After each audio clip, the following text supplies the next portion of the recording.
কথাটা কেন বলেছি? আজকে বিদ্যুৎ ভবনের সামনে আমরা যারা উপস্থিত হয়েছি, বিদ্যুৎ ভবনের আধিকারিকরা জানেন আমরা কি কাজ করি।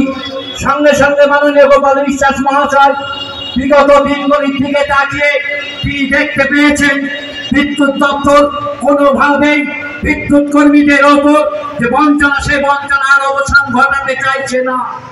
তাই বিদ্যুৎ ভবনের সামনে থেকে এর সূচনা হবে পশ্চিমবাংলার প্রতিটি গ্রাহকের কাছে, প্রতিটি জনগণের কাছে আমাদের বঞ্চনার কথা তাদের কানে পৌঁছে দিয়ে মাননীয় মমতা ব্যানার্জির যে আদর্শ নীতি নিয়ে আমরা এই সংগঠন করতে চলেছি, সেই সংগঠনকে আরো মজবুত করার মধ্যে দিয়ে আমাদের দাবি আমরা আদায় করি।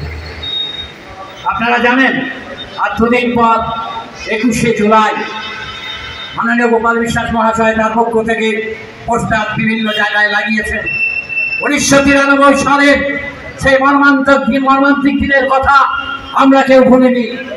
সেই দিন আমাদেরই সহকর্মী, আমাদেরই ভাই, আমাদেরই বন্ধু কলকাতার বুকে